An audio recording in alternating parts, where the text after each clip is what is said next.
Hey guys, welcome back to Chapter 1 and Beyond. Today's episode is going to be a fun one because I haven't done this before, and I'm very excited about this because of the fact that ever since I've been talking about Herked 3.0, 2.0, 1.0, I love looking at the prompts that Qwordy comes up with. I've brought up Herked several times in the past, and honestly, she is so clever and a genius when it comes to these reading prompts because, really the whole point of the hardest reading challenge you'll ever do is just to kind of broaden your reading. I didn't realize that. Um, I probably should have educated myself a little bit better before I approached Herked 2.0 last year, because I really did stress myself out with trying to fit the prompts and fit everything when it comes to the book selections and whatnot. But for the sake of this video, or episode, if you will, I have been looking at the 3.0 reading prompts, and I was very inspired by one in particular, and I thought it would be fun to kind of give myself a new reading challenge, so to speak. Whether this turns into like a mini series on this podcast or whatever comes of this, I'm very entertained, and I am looking forward to this wholeheartedly. um, but basically, I was very inspired by the Shiritori prompt that she has on Herked 3.0. If you've never heard of Herked, go check out my previous episode that has the link in the announcement. Because all the credit should go to Qwordy when it comes to this reading challenge. But the way that this Shiritori prompt is supposed to go is that you're supposed to take the book titles and chain them together to have 5 total books. And I thought, hey, let's do it chapter 1 and beyond style, and let's really expand the envelope here.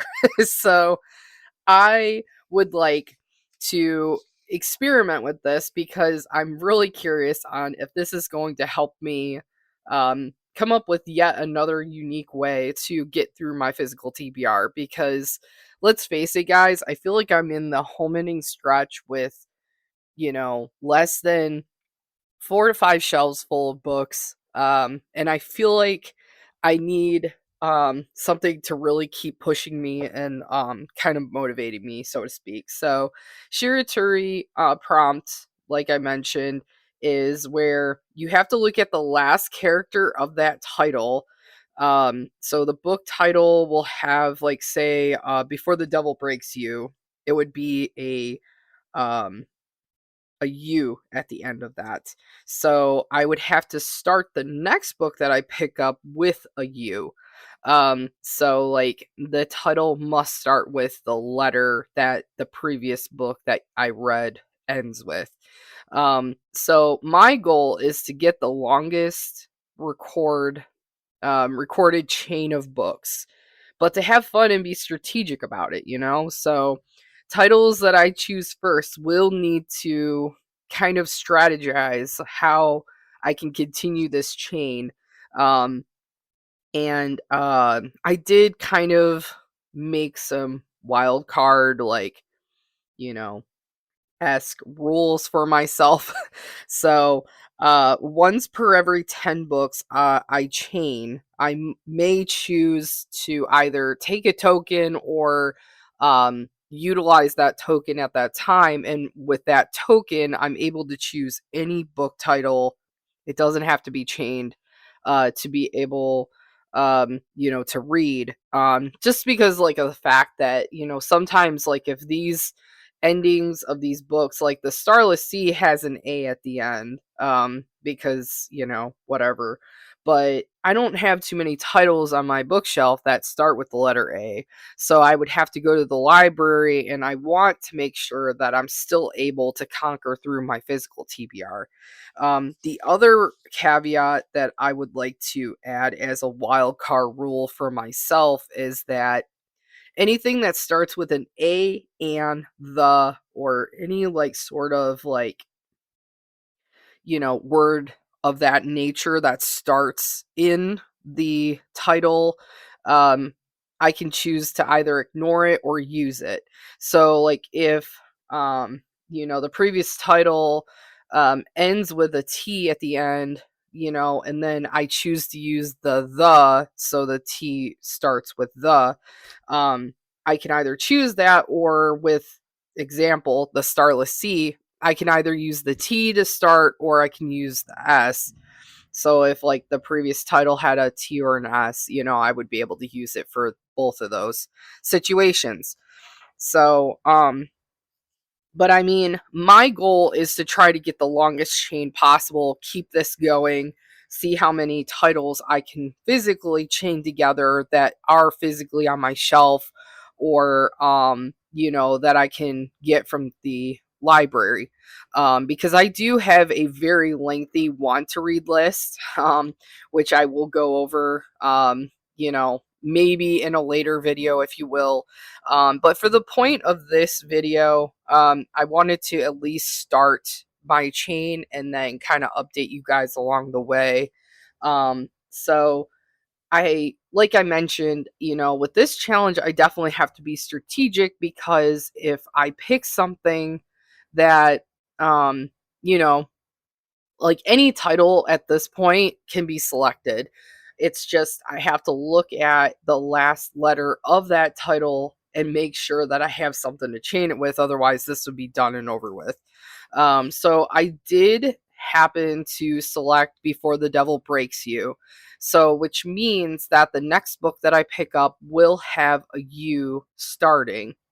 And lucky for me, I do have a second book that is on my shelf that does start with a U. So I'm really excited about this, because I have had this on my shelf for some time, and I really just need to get to it. But I will let you guys know my thoughts on Before the Devil Breaks You, because once I finish it, I want to give you guys my star rating. I want to give you guys like kind of like a little detail on the book. um, and I'm really excited because this is like the third installment of the Libre Diviner series, and I'm absolutely obsessed with the characters that are in this series.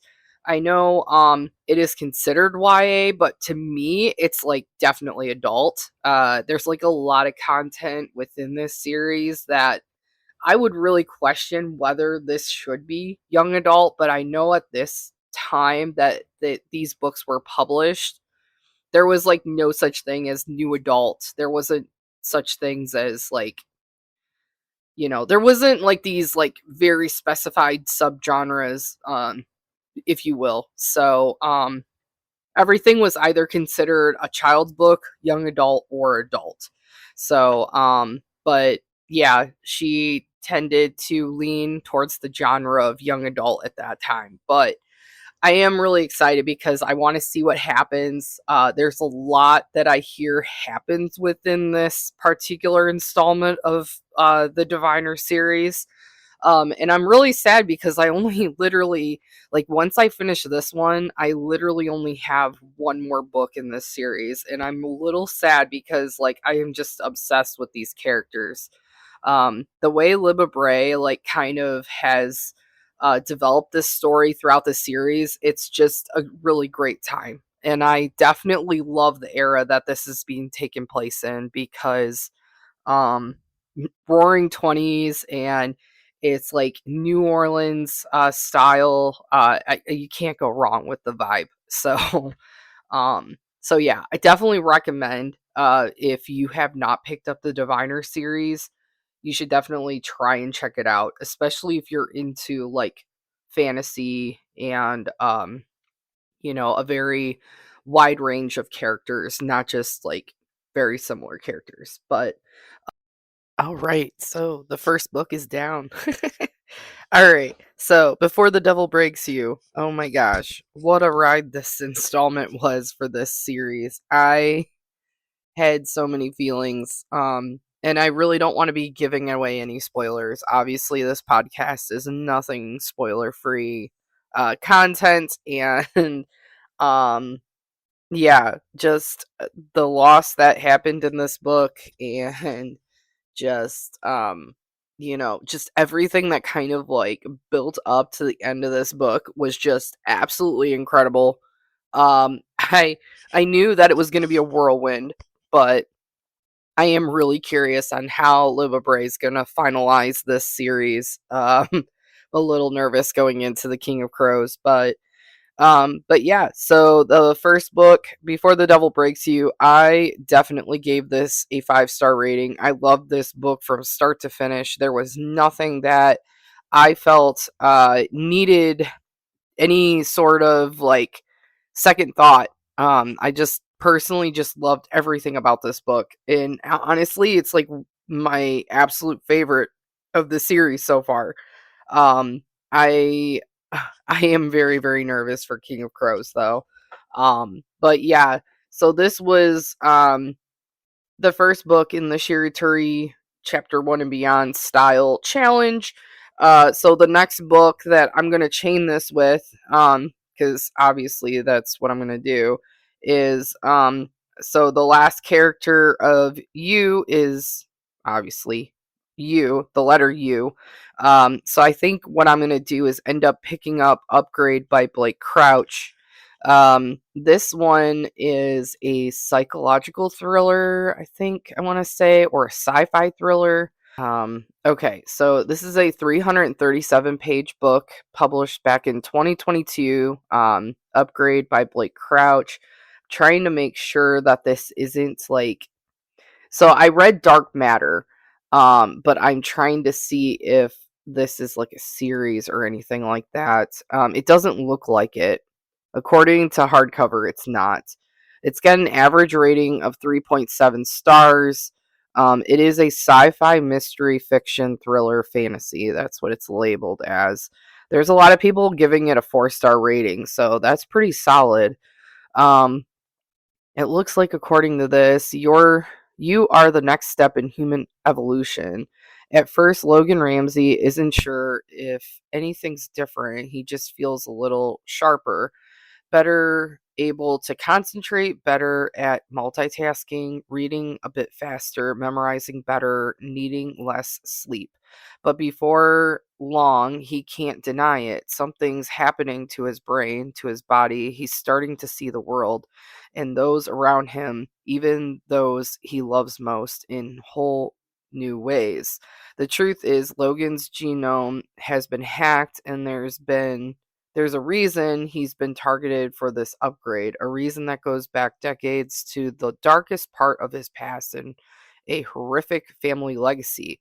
Worse still, what's happening to him is just the first step in a much larger plan, one that will inflict the same changes on humanity at large at a terrifying cost. Because of his new abilities, Logan's the one person in the world capable of stopping what's been set in motion. But to have a chance at winning this war, he'll have to become something other than himself, maybe even something other than human. And even as he's fighting, he can't help wondering, what if humanity's only hope for a future really does lie in engineering our own evolution? Intimate in scale, yet epic in scope, Upgrade is an intricately plotted, lightning fast tale that charts one man's thrilling transformation, even as it asks us to ponder the limits of our humanity and our boundless potential. Interesting. Is this like an Android like story? Like, Upgrade, like, that's interesting. This kind of description kind of like makes me question a bit, because like I feel like with Kazu Ishiguro's uh Never Let Me Go, I believe is the book. I was like so entirely confused throughout that book, but then it really had like a sci-fi twist to it, and I was like, whoa, this is really cool. I'm wondering if this is like kind of similar to that though. um I'm really excited for this read. So this will be the second book that I chain in this challenge. um And I mean, I love Dark Matter by Blake Crouch. Like that was a pretty solid read, and actually my very first of Blake Crouch. So for me to kind of get into the second book of his, I'm really excited about this. I do have Recursion on my shelf that still needs to be read as well. But obviously that doesn't chain together with this particular challenge. So um, and then preemptively, I'm looking at some books that I can chain with this book to pick up my third book in this challenge. So we're looking for books that start with the letter E in the title. So I do have a nonfiction by Scott Urick that I am already kind of queuing up as like a starter, but I do have I believe I have a few others as well. So I could, since I have a wild card, I could ignore the in the Eye of the World and I could start the Wheel of Time series, but you guys know how I've been feeling about starting yet another series when I'm in the middle of like 50 million of them. So that is a possible option. Um I feel like there is more, but I rearranged my shelf at the moment. Oh, I have Aragon as well, but then I would be stuck with an N again, and I don't have too many options when it comes to N on my shelf. Um, I mean, the wild card option that I have really does help me a lot because I do have a lot of titles that start with the in the title. So I mean, the night ends with fire. I know that one would be a potential to stream, string up, uh, you know, book 3 and 4 together. But, and then I have Nightbane, but the problem is I haven't read Light Lark yet by Alex Astor. So like that is the other rule that I forgot to mention in the initial, bit of this is that if I do have a book that starts with that letter and it's in a series that I haven't started or I haven't gotten to that installment, um, or gotten to the installment prior to that, I can't read that one. So, because obviously I don't want to spoil, series just to kind of chain things together. so, um, so yeah, so I'm gonna go ahead and read Upgrade by Blake Crouch. I'll give you guys my full thoughts on it once I'm done. Um, this one I am kind of indulging in via audiobook through the library, because it's on the Libby app. I can't pass it up, and it's probably only going to take me like 4 or 5 hours to listen to this because I've been listening to my audiobooks on hyperspeed. I've been listening to them on 2.25x speed. Um, Physically reading, I don't read that fast, but when I'm listening to audiobooks and kind of balancing between things, that's kind of what I do. So, but okay, well, I'm gonna go read that or listen to that, so to speak. And then I'll let you guys know my thoughts when I'm done, and then we'll move on to the third book that I'm gonna chain together, and I'll let you guys know officially what that book is. Okay, so future Christina here, because it's been a little bit since I've updated you guys. So, I did finish Upgrade by Blake Crouch, and here are my thoughts. Absolutely terrifying. Absolutely terrifying. It was not what I expected. It was not an Android book by no means.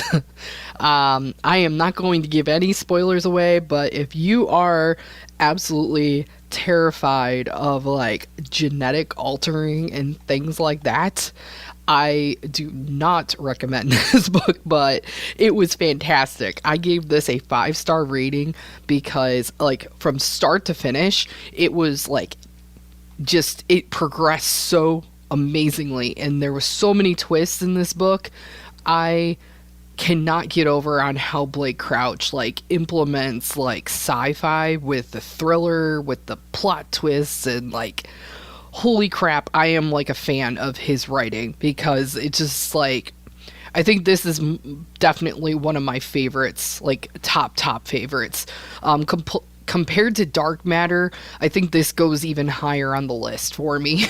So, like like just the outcome of like kind of how this book kind of transpires, and like the twist itself was just like terrifying to even imagine that this could potentially happen, especially with like people kind of trying to terrorize like civilization and things like that.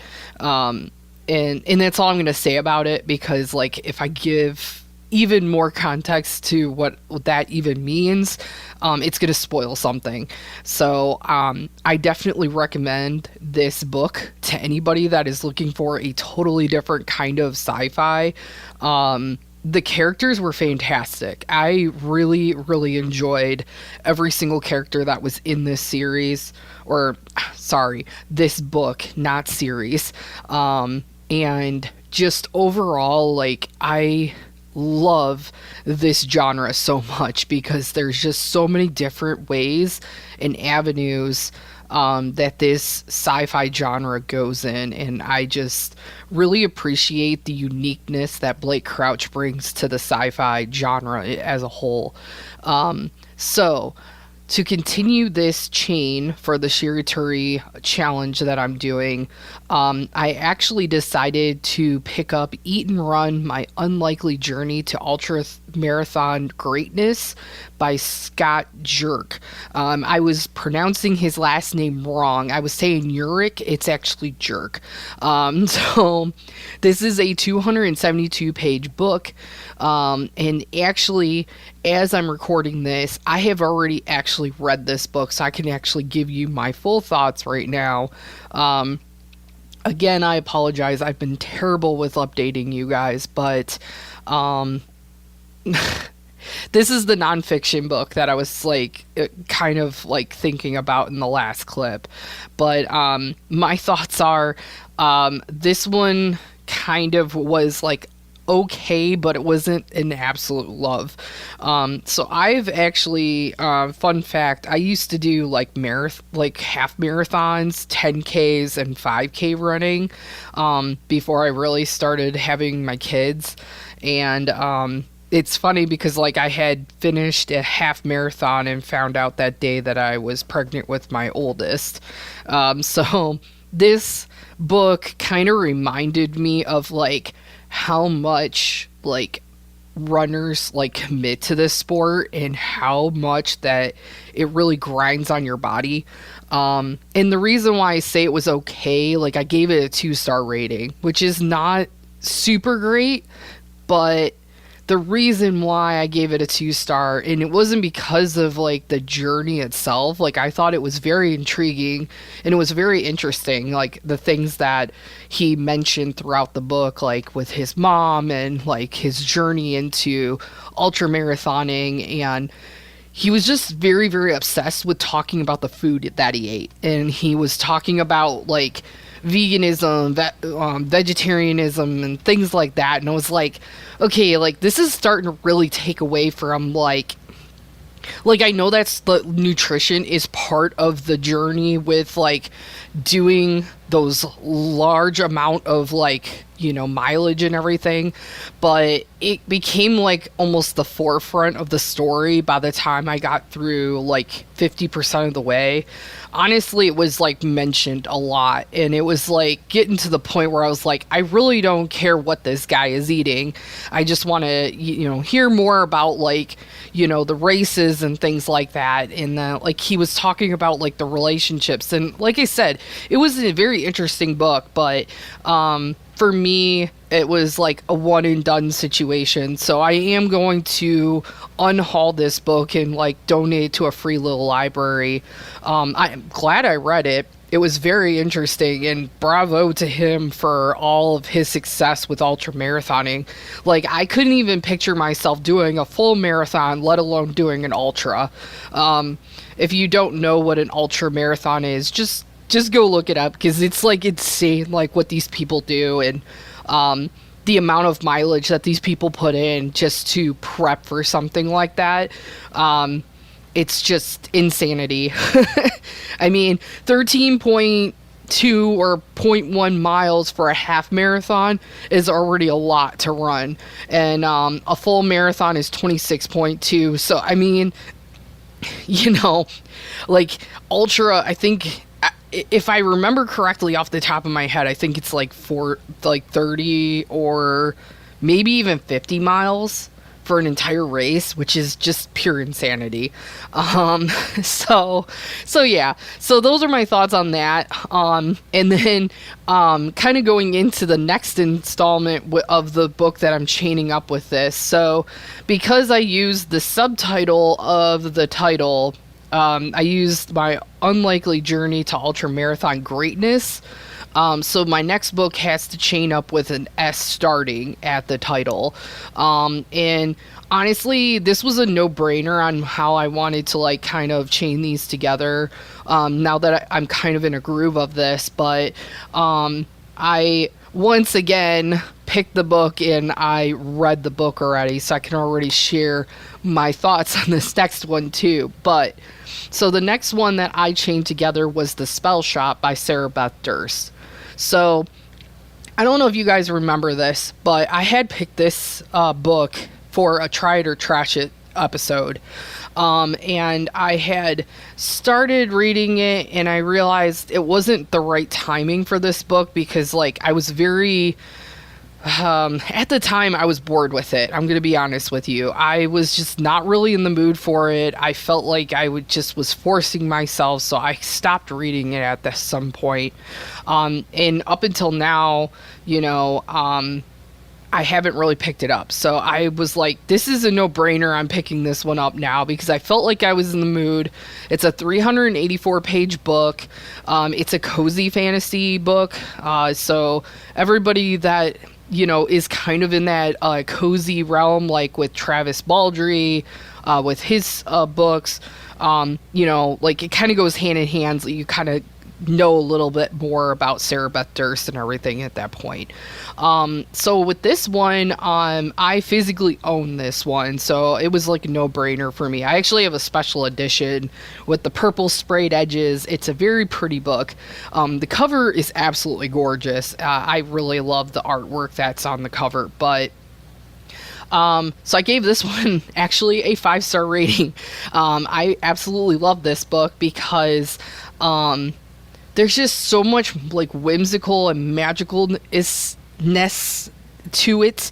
And, you know, like I really feel like strongly that these types of books like The Spell Shop, you have to be really in the mood for it in order to like kind of pick this up.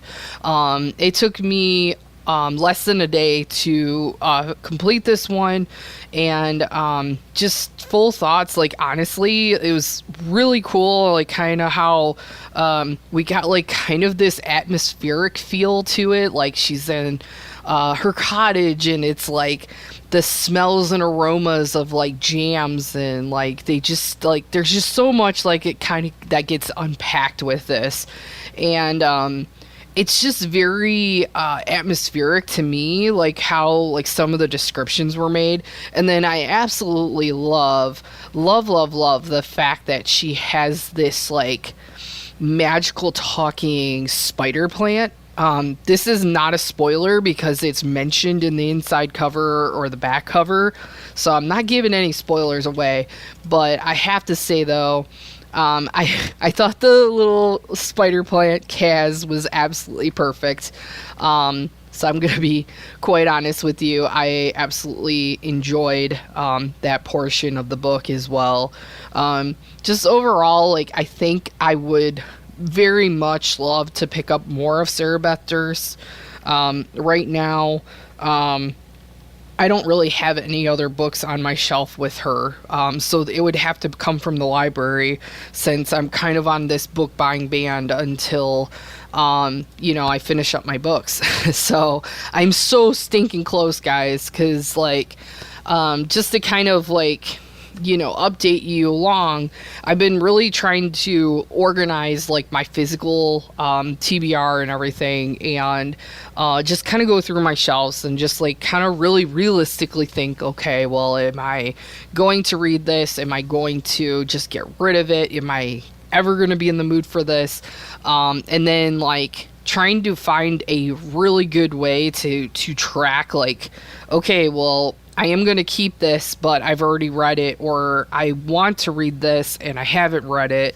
So I had started initially with like this Google sheet that I created with all these different tabs, like to track my challenges, to track my current reads. I have a little dashboard like tab where it tells me how many books that I rated at a 5-star rating, how many books I DNF'd, how many books, like page count wise, like I read for the month. I like set that all up manually. But honestly though, like I have not found a great way to track like books that I'm physically own but have read, or books that I physically own and then I realized it's totally in a stack of, upstairs or something like that. So it's been a little challenging to say the least to track exactly which physical books I have. Because I have books everywhere, unfortunately. So, like, over the last weekend, I definitely took some time to gather all my books together, get them in a specific area near my office that's in the basement, and then manually go through and scan each one because that was a chore in itself. And I used the library thing. I don't know if you guys have heard of that app. There was like another library app that, you can just like use the book scanner and it automatically adds in. They're not perfect apps at all, to say the least, but, it did the trick with like library thing just made more sense because, there was like a way that I could put tags on it. I could put, like different collections and things like that. So yeah, I did get that all situated, and I found out that I am less than 200 books from being completely through my physical TBR, which is very exciting because, like, if you guys remember, if you guys have been with me since the start, you know that, like, I had initially started this podcast so that I can, like, see how far I can go with executing through my physical TBR. And, because of how much motivation I've had and so many of these amazing ideas that, I'm kind of just floating around and seeing if anybody else likes them. Like, I think they're amazing just because, like, it kind of, like, has prevented me from being in a reading slump for over a year now. So I feel like this is very reading slump proof. So, as long as I can keep mixing and matching it up, that is. But this series, like, I think this is going to turn into a series because, like, I'm going to be honest with you guys. I just polished off 4 books just in this one episode. So I think, like, going in, I think, like, the next episode that I do of this, I think it's going to feature maybe, I don't know, maybe 3 or 4 more books. I don't know. So yeah, so I don't know, like the fact that I've been able to kind of chain all these different reading challenges together and kind of keep going. And I know I got derailed from like, how to physically log my physical TBR, but honestly, the library thing is great and it's kind of given me like a better idea of like where I'm at. But when it comes to like, being able to say, okay, well, I have like close to almost 400 books, which is bizarre to me. Like, I definitely didn't think I had that many, but I'm going to be honest with you guys. There's there's so many books that I didn't even realize I had, and they just, it just adds up. So the library thing made it easy for me to see like what that total count was. And then obviously being able to now in my tab keep track of like what books are going to be coming next, what's in progress, what I've read, what I haven't read. Because like right now, it looks like I've read, according to the tab, I've read 175 of my physical TBR, so that's pretty good. I have 4 in progress right now, and then I have 182 books that have not been read, that have that unread or whatever status. I haven't been able to track the ones that I have in queue because I've been very, very much trying to plan ahead with this particular chaining challenge.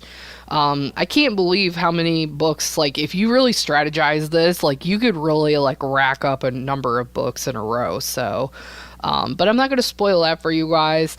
I'm not going to tell you exactly how many, like, I have in queue right now because I think it'd be fun just to kind of see it unravel and see what your guys' thoughts are on this. But, yeah, so yeah, I mean, I know I didn't give you much descriptions of the last 2 books because I had already picked them and added them, and read them. But honestly, like if you're looking for a cozy fantasy, definitely check out The Spell Shop by Sarah Beth Durst.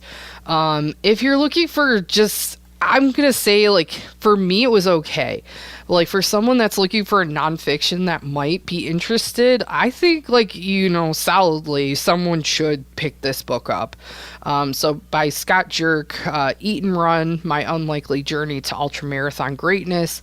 Definitely worth to pick up, like especially if you're like at the library and you're looking for a nonfiction, definitely recommend checking it out. I mean, I will warn you, there's definitely a lot of mentions of food and meals and calories and macros. And I mean, that's ultimately what like runners like are obsessed over anyway, because like your body goes through like a lot of grinding when you're running. It's very, very hard on your body. So, but yeah, I mean, I was inspired. Like, am I gonna pick up ultra marathoning after reading that book? Probably not. um, but yeah, so, and then the next book that I have decided to pick up, and I actually do physically own this book, since P is the last character in The Spell Shop. I've decided to do The Parable of the Sower by Octavia E. Butler. And this book is, honestly, I don't even have the recorded number of pages. So I'm going to load up hardcover to give you guys that description. I unfortunately have not started this book because I have literally just finished The Spell Shop today. So I have not had a chance to start this, but it was published back in 1993. It is a 400-page book, and it looks like it's considered scientific sci-fi dystopian classics, fantasy, and fiction. There are some content warnings. It looks like there is mentions of rape, violence, sexual assault, child death, and fire injury, which is a little concerning to me because, like I've mentioned to you guys, anything with SA or rape or anything dealing with children really wrecks me bad. So I'm going to kind of go into this like kind of, a little cautious, but I mean, the average rating for this is 4.2 stars on hardcover, and it says in the description of the book info, it says, from the pioneering New York Times best-selling science fiction author of Kindred, the radically speculative odyssey of a young black woman in a post-apocalyptic America in the community she cultivates, despite the horrors of climate change and social inequality. The time is 2025. Oh, how convenient. like 1 year later.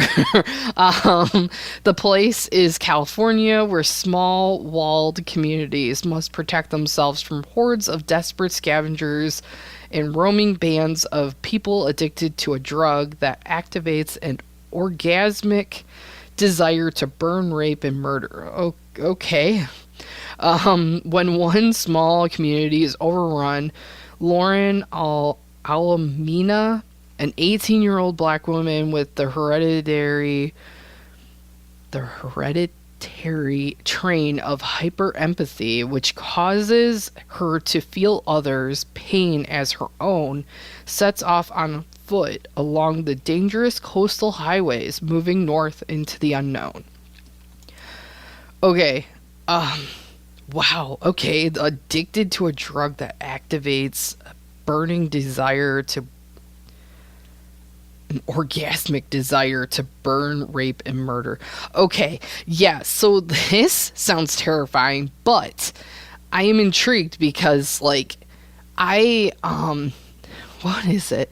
I feel like there was a movie that I saw, and I cannot remember the name of it, but it felt like it was like this weird, like a post-apocalyptic thing that happens, and maybe it was like one of my ideas for a book. I don't know, but like honestly, like the main character is like running from these zombified like men, and they're like kind of in this trance, and it's like, even the good guys like end up getting tranced into like doing all these horrible things, and it's like, the women are having to like survive and like thrive in this like post-apocalyptic world. I feel like it was like one of my book ideas. I was like treading very lightly with the topic because like I rip on authors who like put their characters through very traumatic things that could potentially happen, and I think that's I'm really thinking that was one of my book ideas, but I'm only sharing that because it kind of reminds me of like kind of like what that jogged my memory on, but yeah, so I'm gonna be reading that. We'll see. I'll be updating you guys in the next episode, though, because I feel like 4 books already is a pretty lengthy episode. I know this episode is coming very, very late. Usually I try to get my episodes published out to you guys by 12 noon Eastern Standard Time. It looks like this one probably won't get to you guys until like probably 3 or 4 p.m. Eastern Standard Time. But I hope you guys have a wonderful weekend. I will let you guys know my thoughts on this next installment because, hey, we're still flowing with getting this chain going. I think we're up to 5 books now, and then once I hit the 10th book, I can redeem for a wild card token, which is exciting. So we can kind of keep things mixing and matching. But yeah, I hope you guys have a wonderful day. Thank you so much for listening. Please like, subscribe, and share the podcast, as it means so much to me that you are here to support my amazing ideas and my content, and maybe I'm just full of myself when I say amazing, but I am just so thankful that I have a creative outlet to be able to share with you guys like all of my crazy ideas, just generalized. So thank you so much for your support, and I hope you guys have a wonderful weekend, and I will see you guys in the next episode. Take care. Bye.